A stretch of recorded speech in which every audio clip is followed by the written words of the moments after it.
আসসালামু আলাইকুম বন্ধুরা, আজ আপনাদেরকে শোনাতে যাচ্ছি সর্বপ্রথম যুক্তি সূচনাকারী কে।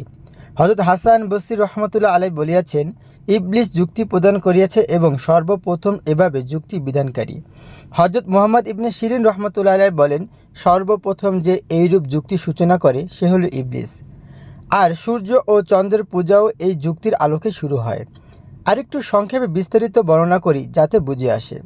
ইবলিস নিজেকে তার ও আদম আলাইসাল্লামের মধ্যে জ্ঞানের দিক থেকে তুলনা করিয়াছিল।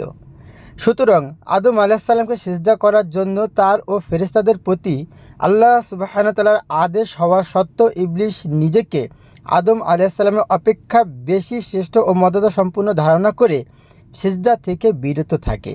এখানে আল্লাহ সুবহানাহু ওয়া তাআলার সুস্পষ্ট আদেশ থাকা সত্ত্বেও ইবলিস তার যুক্তি দেখায়। কিন্তু এই কথাটি সুস্পষ্ট যে আল্লাহ সুবহানাহু ওয়া তাআলার সুস্পষ্ট আদেশের সামনে তার সমস্ত যুক্তি বাতিল ও নিরর্থক হয়ে যায়। ইবলিস এই যুক্তিটি ছিল একেবারে ভ্রান্ত ও মনগড়া। কারণ আগুনের চেয়ে মাটি উত্তম ও উপকারী। মাটির মধ্যে রয়েছে কোমলতা, স্থিরতা, সহিষ্ণুতা ও শীতলতা। এই মাটি উৎপাদন সম্পূর্ণ।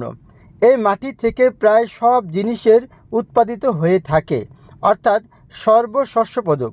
আর মাটির মধ্যে যেসব বৈশিষ্ট্য ও গুণাবলী রয়েছে তা আল্লাহ সুবহানাহু ওয়া তাআলার কাছেও পছন্দনীয়। পক্ষান্তরে আগুনের গুণাবলী এর সম্পূর্ণ বিপরীত।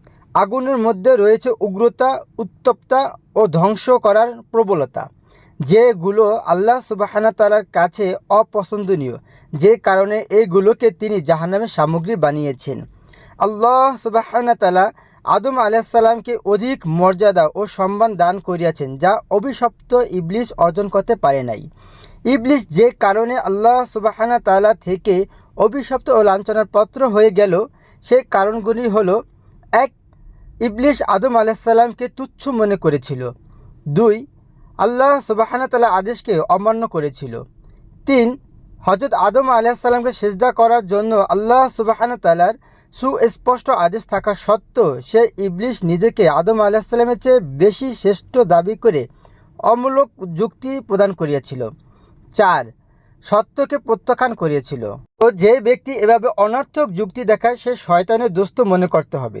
কারণ অনেকে ইসলামের বিভিন্ন বিষয় নিয়ে যুক্তি দেখায়, তার মনে করতে হবে যে শয়তানই তাকে এ সমস্ত যুক্তি দেখাচ্ছে। তো আজ এ পর্যন্তই। আরও বিস্তারিত জানতে হলে কমেন্টে জানাবেন। ভিডিওটি ভালো লাগলে অবশ্যই শেয়ার করতে ভুলবেন না, অন্যকে দেখার জন্য সুযোগ করে দিবেন। আসসালামু আলাইকুম ওয়া রাহমাতুল্লাহ।